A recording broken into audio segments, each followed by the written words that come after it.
Hello friends, income tax के cases की series में आज जो इशू हम डिस्कस करेंगे वो सेक्शन 44 AB में यदि एसएससी अपनी बुक्स ऑफ अकाउंट्स को ऑडिट नहीं करा पाता तो उसके ऊपर पेनल्टी को लेकर के है।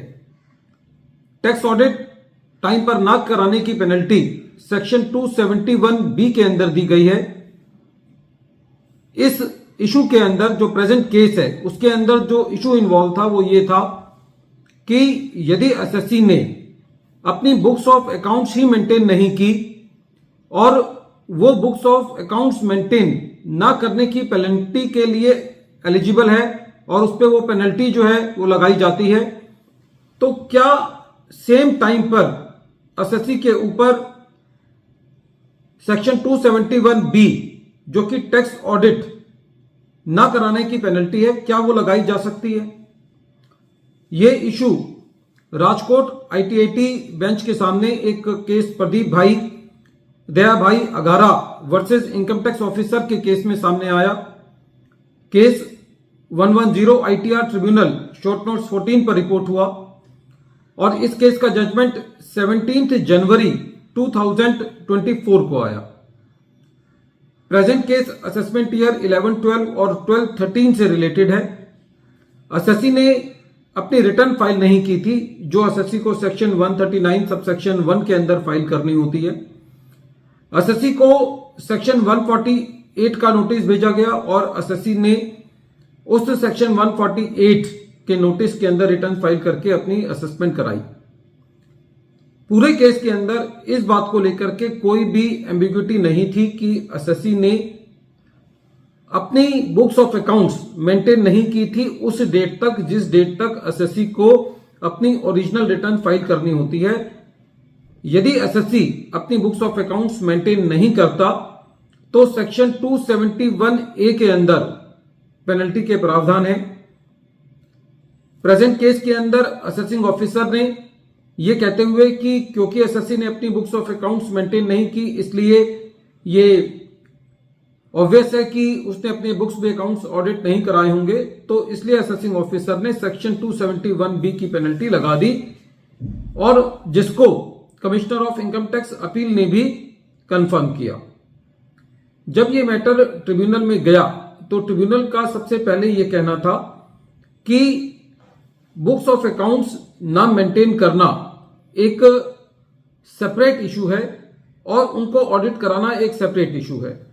यदि एसएससी अपनी बुक्स ऑफ अकाउंट्स को मेंटेन नहीं करता तो एसएससी के ऊपर सेक्शन 271A के अंदर पेनल्टी लगाई जा सकती है जो कि एक सेपरेट पेनल्टी है और अपने आप में कंप्लीट है।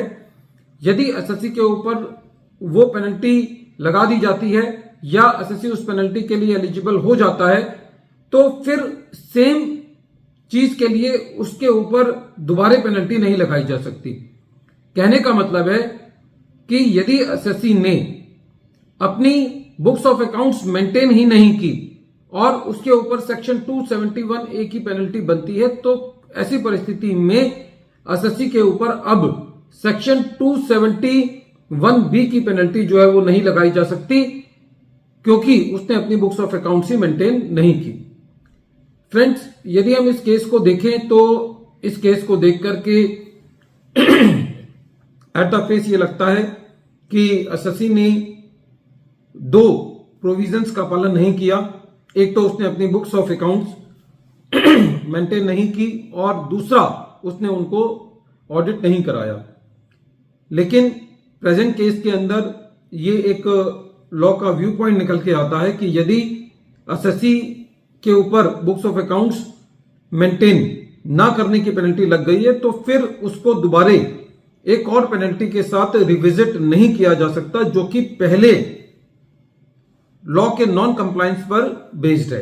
यदि एसएससी ने अपनी बुक्स ऑफ अकाउंट्स मेंटेन नहीं की उसके ऊपर सेक्शन 271A की पेनल्टी बनती है और फिर बाद में उसको जो ऑडिट कराना है यदि उसने ऑडिट नहीं कराया तो फिर उसके ऊपर सेक्शन 271B की पेनल्टी बनती है।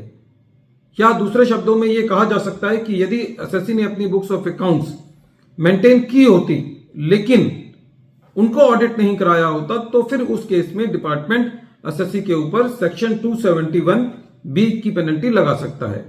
सेम इशू के ऊपर बाकी ट्रिब्यूनल्स के भी जजमेंट्स आए हैं, उन्होंने भी यही व्यू पॉइंट रखा है कि यदि एसएससी ने अपनी बुक्स ऑफ अकाउंट्स मेंटेन ही नहीं की तो एसएससी के ऊपर उनको ऑडिट ना कराने की पेनल्टी जो है वो नहीं लगाई जा सकती।